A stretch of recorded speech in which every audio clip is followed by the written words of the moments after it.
우리 어릴 때에 국군 아저씨께 하며 위문 편지 쓴 기억을 여러분 떠올려 보십시오. 도대체 내 편지를 받는 사람에게 뭘 써야 될지, 어떻게 해야 될지 그 사정을 잘 모르니까 이 편지가 누구에게 도달이 될 것인지 그런 것을 우리가 모르니까 편지를 쓰는 것이 참으로 힘들고 부담스러웠던 기억이 있습니다. 바울 사도의 편지에서도 그 어색함을 해소하기 위한 노력이 많이 감지됩니다. 8절에서 바울은 하나님께 감사한다고 합니다. 감사 이유가 로마 교회의 성도들의 믿음이 온 세상에 전파됨이라고 했습니다. 그들의 믿음을 자신도 들어서 잘 알게 되었으니 자기 하나님께 감사를 드린다는 것입니다. 내가 잘 모르는 사람이 내 이야기를 듣고 하나님께 감사드린다고 하면 그 사람에게 호감이 갈 수가 있습니다. 9절에 보면은 항상 자신의 기도 제목에 로마 교회 성도들이 빠지지 않는다고 합니다. 내가 나를 위해서 기도해 줄 것이라는 기대를 한 번도 해본 적이 없는 사람이 어느 날 나를 위해서 기도하고 있다고 한다면 고마워서 그 사람이 결코 잊혀지지 않을 것입니다. 로마 교회의 성도들을 위해서 쉬지 않고 기도한다는 바울의 편지를 받고 아마 로마 교회의 성도들은 크게 고마워했을 것입니다. 10절부터 12절까지 말씀을 보면 바울의 감사나 기도가 결코 인사치레로 쓴 말이 아니었음을 확인해 줍니다. 바울이 진심으로 로마에 가고 싶었고 갈 길을 찾았지만 뜻대로 되지 않았음을 알아달라고 했기 때문입니다. 바울이 로마에 가려고 했던 것은 그냥 여행 차원에서 가려고 했던 것이 아니라 신령한 목적이 있었기 때문입니다. 같은 믿음을 가진 사람으로서 서로 만나보고 싶은 그런 마음도 있지만 그것을 뛰어넘어 자신이 가지고 있는 하나님께서 그에게 허락하신 신령한 은사를 그들에게 나누어 주므로 로마교회 성도들로 하여금 그리스도 복음에 대한 믿음을 견고하게 함으로써 가르친 바울과 가르침을 받은 그런 로마 교회의 성도들이 믿음이 견고하게 되는 것을 보고 함께 주님의 위로를 받기를 원한다는 것입니다. 이런 복음의 열매를 맺도록 하기 위해서 바울은 로마에 가기를 간절히 원했고 실제 여러 번 시도했지만 뜻대로 되지 않았음을 로마 교회의 성도들은 알아주기를 바란다고 쓰고 있습니다. 그렇다고 하더라도 로마의 성도들이 궁금해할 수 있습니다. 바울이 그렇게 길을 쓰고 로마에 오려고 한 것이 그의 편지의 내용처럼 순수한 동기에서 그랬을까? 혹시 모든 사람들이 제국의 수도인 그 로마를 동경하는 것처럼 그렇게 그 로마에 한번 와보려고 했던 것은 아닐까 생각할 수 있습니다. 바울은 자신이 로마에 가려고 한 목적을 분명하게 밝힙니다. 자신이 빚진 자이기 때문에 빚을 갚기 위해서 로마에 가려고 한다는 것입니다. 바울은 평생 채무자의 심정을 가지고 있었습니다. 자신은 예수 그리스도로 말미암아 죄로부터 자유함을 얻었고 영생을 상속받은 하나님의 자녀라는 사실을 분명하게 알고 믿고 있지만은 이 땅에 사는 동안에 복음을 전해야 하는 사명을 감당해야 한다는 절박감을 가지고 있다는 것이죠. 그 대상은 어느 특정인에게 국한되지 않습니다. 헬라의 문화권 안에서 스스로 지혜롭다고 여기는 그런 사람이나 세상 지혜의 혜택을 받지 못하는 스스로 어리석다고 여기고 다른 사람도 그렇게 생각할 수 있는 헬라 문화권 밖의 사람들에게까지도 자신은 복음을 전해야 한다는 그 사명의 빚진 자로 여긴다는 것입니다. 한편으로 바울이 빚진 자의 심정을 가지게 된 또 다른 계기가 있습니다. 그것은 예수께서 그리스도이심을 알지 못할 때에 그리스도인을 박해하기 위해서 그들을 잡아가고 감옥에 가두고 그들을 죽게 하는 그러한 일들을 하였음에도 불구하고 자신을 구원해 주신 하나님의 그 놀라운 은혜에 대한 감격 때문이었을 것입니다.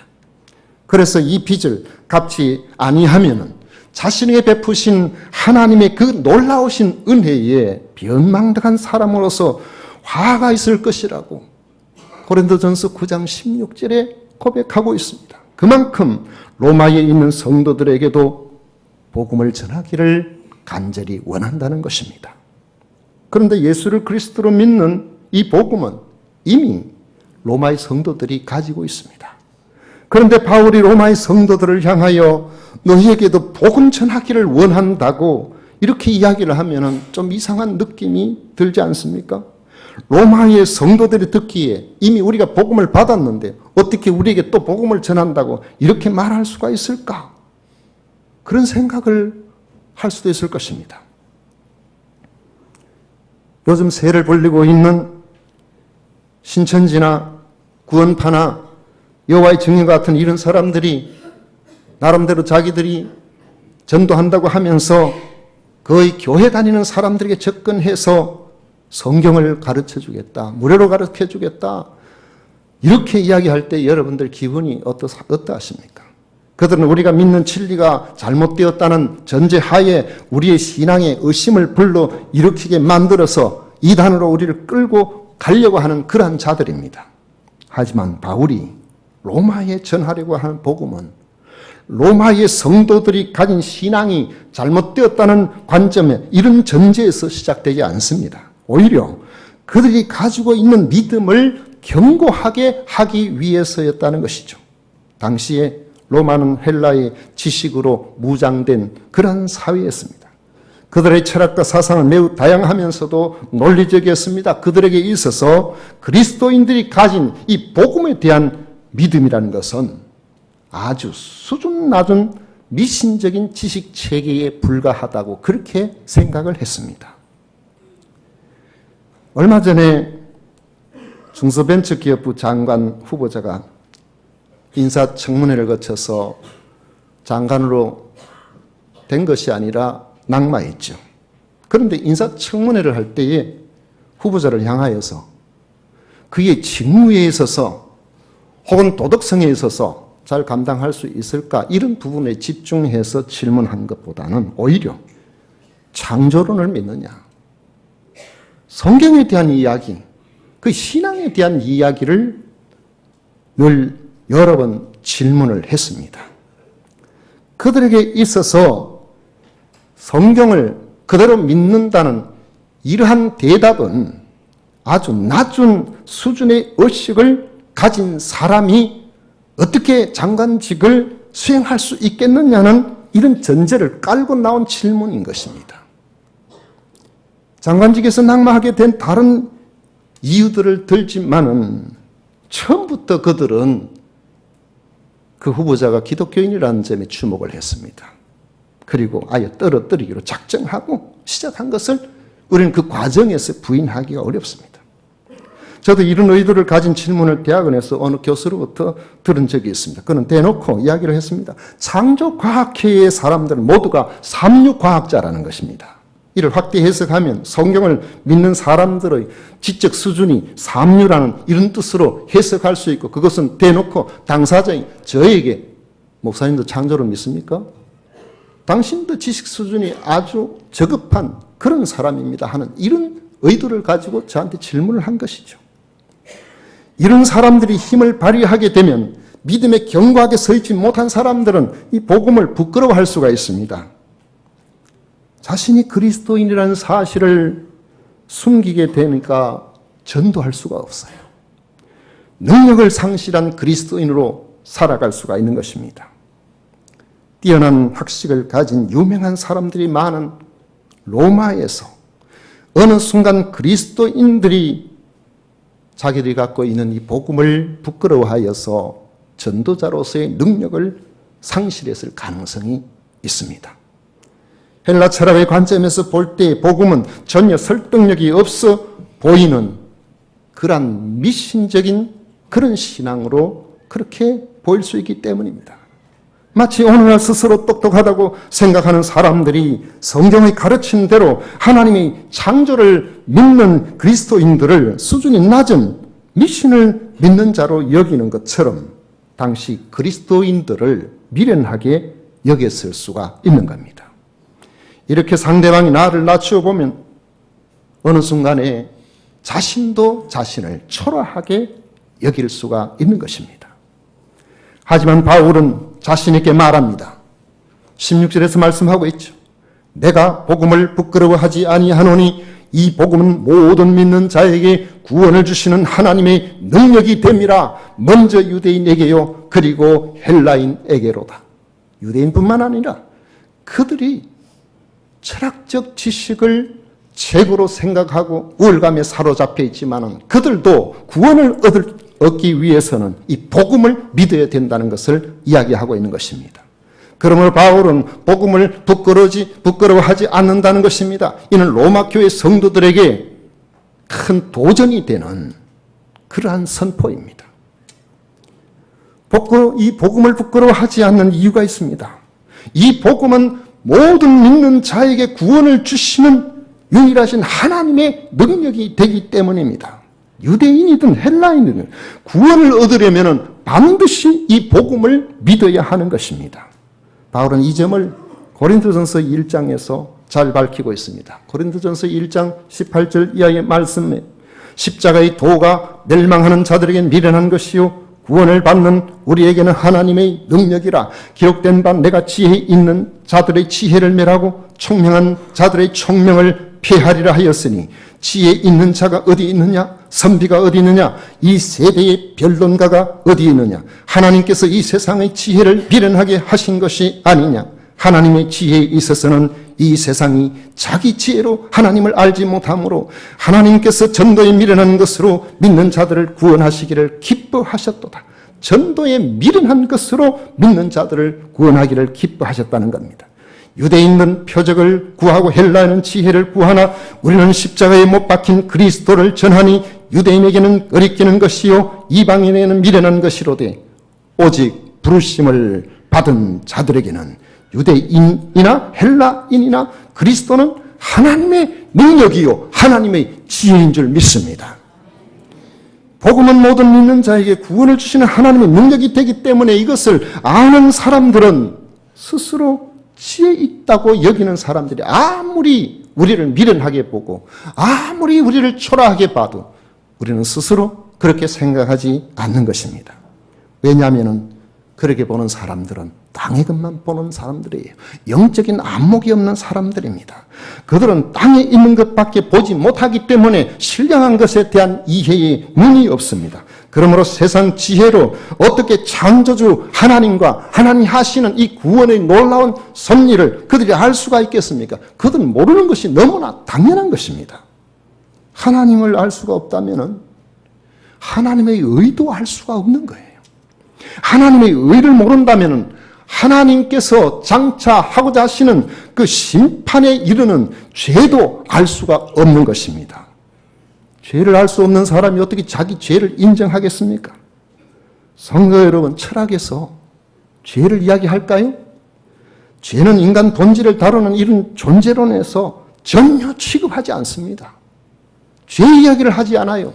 오늘 여러분 한번 생각해 보십시오. 동성애의 문제가 이렇게 크게 대두가 되고 있지만은 동성애를 옹호하는 사람이 죄 문제로 그 문제를 이야기합니까? 그들은 그냥 인권 문제로 이야기를 합니다. 어떤 경우로 죄 문제를 이야기를 하지 않아요. 그들이 무슨 짓을 하든지 간에. 그러나 성경은 분명히 죄라고 말씀하고 있습니다. 왜 이런 현상이 벌어질까요? 왜 그들이 죄를 인정하지 않을까요? 왜 죄를 적당하게 넘어가려고 그렇게 할까요? 그것은 창조주 하나님을 믿지를 않기 때문에 그런 것입니다.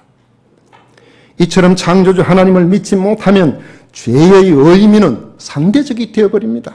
그 사회가 죄라고 생각하면 죄고 그 사회가 별로 죄로 생각하지 않으면 죄로 생각을 하지 않는다는 것이죠.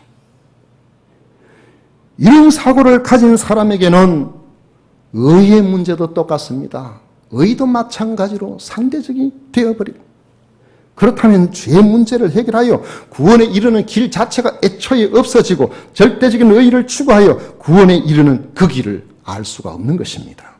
결국 세상의 지혜는 그의 정신세계가 왕성할 때, 건강할 때, 자기가 하고자 하는 일들을 잘 감당할 때, 모든 일들이 자기 뜻대로 되어질 때에 잠깐 반짝하면서 자기 생각이 옳은 것처럼 그렇게 되어지는 주장일 뿐 사람의 근본적인 한계를 전혀 해결할 수가 없는 것입니다.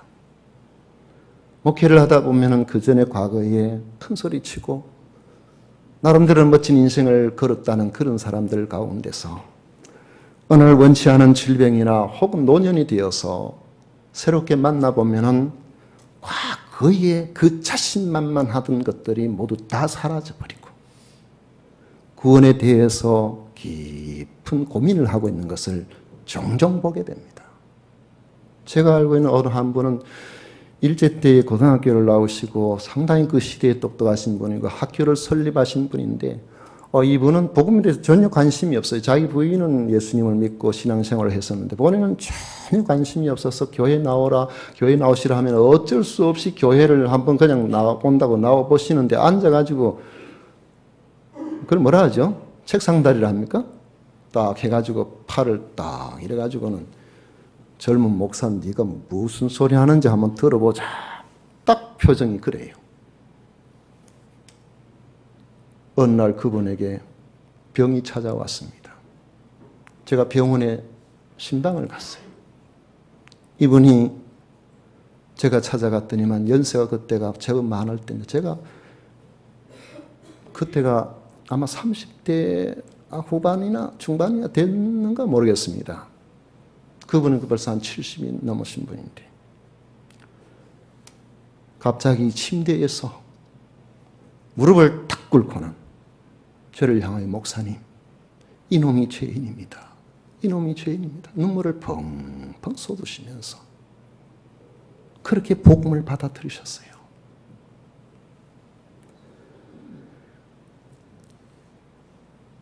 우리 인간이 그런 겁니다. 성경적인 가르침을 미신이라고 생각했던 철학자 니체가 젊었을 때는 그 똑똑한 머리로 자기 결정권을 가진 이 내면적 의지를 강조하면서 그래야만 이 땅에서 참된 자기 존재로 살 수 있다고 그렇게 하면서 오늘날까지 영향을 미치지만은 45살에 정신 이상이 왔어요. 11년 동안 정신의 이상이 와서 그의 누이의 도움을 받아서 대소변을 해결하고 그렇게 하다가 죽었는데 요즘으로 치면은 45살부터 56까지 그렇게 나이가 많은 것도 아니지 않습니까? 그런데 스스로 자기 의사결정권을 전혀 갖고 있지 못한 그런 인생을 살다가 자기 생명을 마쳤습니다. 여러분, 우리 인생은 그런 것입니다.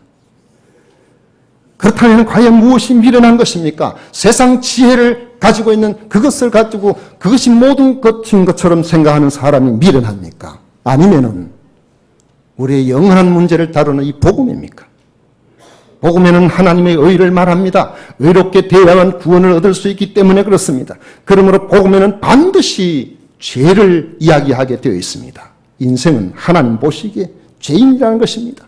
의인은 없나니 하나도 없다고 했습니다. 그 죄값으로 말미암아 인생은 반드시 한 번은 죽고 그리고 난 다음에 심판이 있다고 했습니다. 죄인은 절대로 구원을 얻을 수가 없습니다. 그런 점에서 인생은 근본적으로 절망적인 존재입니다. 그런데 이런 절망적인 인생이 소망을 가지게 되었습니다. 그것은 바로 하나님의 의가 나타났기 때문에 그렇습니다. 하나님의 의가 무엇입니까?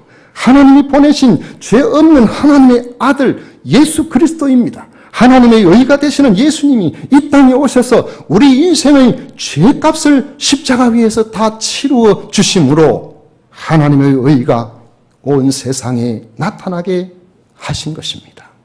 이것이 인생의 복음이에요. 그런데 이 복음이 구원을 주시는 하나님의 능력으로서 우리와 도대체 무슨 상관이 있습니까?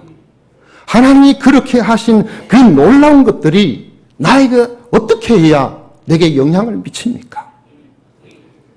하나님께서는 약속하셨어요. 인생을 향하여 약속하셨어요. 믿으라 하셨어요. 요한복음 3장 16절에 보면 하나님이 세상을 이처럼 사랑하사 독생자를 주셨으니 이는 그를 믿는 자마다 했어요. 이는 그를 믿는 자마다 멸망하지 않고 영생을 얻게 하려 하심이라. 여러분, 믿음의 체계는 하나님께서 인생에게 허락하신 특권입니다. 하나님 천지 만물을 창조하셨을 때에 우리로 하여금 믿음으로 하나님이 하신 모든 일, 하나님의 그 존재, 우리의 모든 출처, 여러분 사실하고는 되어지는 것은 아무것도 없습니다.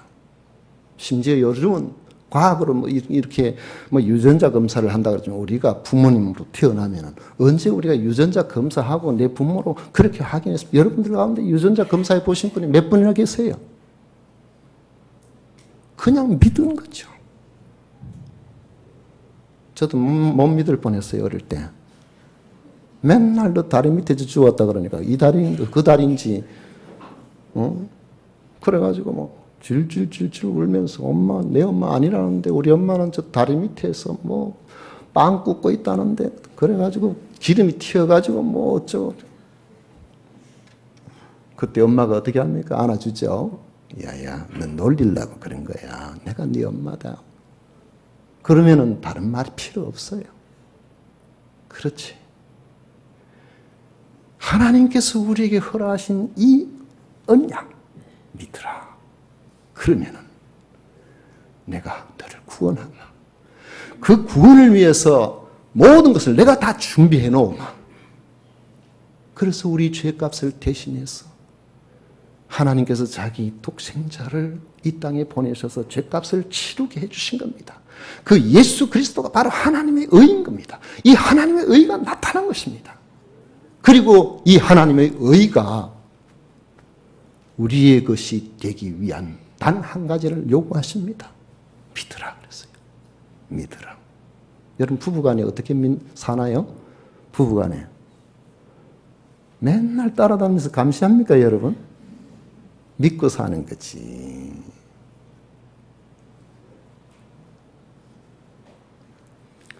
(16절에) 바울은 분명히 말했습니다. 이 복음은 모든 믿는 자에게 구원을 주시는 하나님의 능력이 됩니다. 모든 믿는 자에게 구원을 주시는 하나님의 능력이라 했어요. 17절에서 다시 믿음을 말합니다. 복음에는 하나님의 의가 나타나서 믿음으로 믿음에 이르게 하나니 했어요. 믿음으로 믿음에 이르게 하나니. 이 말은 다른 번역을 보면요, 현대인의 번역에는 오직 믿음으로만 그랬어요. 그런 뜻이거든요. 왜냐하면 이 번역을 영어 번역에는 주로 해놓기를 처음부터 끝까지 믿음에 의한 의다. 영어 성경은 주로 그렇게 해놨어요. 처음부터 끝까지. 이건 다른 게 들어가지 않아요. 그러면 바울 사도가 새로운 사상을 가져왔을까요? 아닙니다. 성경이 그렇게 되어 있다는 겁니다. 하박국서 2장 4절에 기록된 바 오직 의인은 믿음으로 말미암아 살리라. 오직 의인은 믿음으로 말미암아 살리라. 그래서 히브리서 기자는 11장 6절에서 믿음을 촉구합니다. 믿음이 없이는 하나님을 기쁘시게 하지 못하나니 하나님께 나아가는 자는 반드시 그가 계신 것과 또한 그가 자기를 찾는 자들에게 상 주시는 이심을 믿어야 할지니라. 바울은 로마의 성도들에게 영원하신 하나님을 믿지 못하는 세상 지혜자들에게, 스스로 지혜롭다고 하는 사람들이죠. 그 시대의 최고의 지식은 세네카. 이 사람은 네로 황제의 선생입니다. 너무 똑똑해가지고 다른 일도 하지 못하고 선생만 하다 말았어요. 다른 건 못하게 해가지고. 바울 사도보다 아마 연세가 한 5살이나 좀 많을 것 같아요. 그 시대, 동시대 사람입니다. 그러나 그의 지혜로 구원에 이르지 못합니다. 그러므로 여러분들이 가지고 있는 이 믿음의 체계를 당당하게 표현하십시오. 믿든지 믿지 않든지 주눅들지 마시기를 바랍니다. 또 구원을 주시는 하나님의 능력이요 하나님의 의가 되시는 예수 그리스도에 대한 이 복음은 처음부터 끝까지 우리의 행위가 아닌 하나님께서 다 해놓으시고 우리에게 이 믿음을 요청하신다는 사실을 분명하게 알게 해주는 것입니다. 비록 우리가 세상에서는 미련한 사람들처럼 그렇게 보일지라도 오늘 이 자리에 계신 성도 여러분들이 가지신 예수 그리스도에 대한 믿음의 확고한 신앙을 간직하셔서 견고한 믿음의 터 위에 서 계시기를 바랍니다. 그 믿음을 하나님께서 기뻐하셔서 여러분들을 구원에 이르게 하시는 줄을 믿으시기를 축원합니다.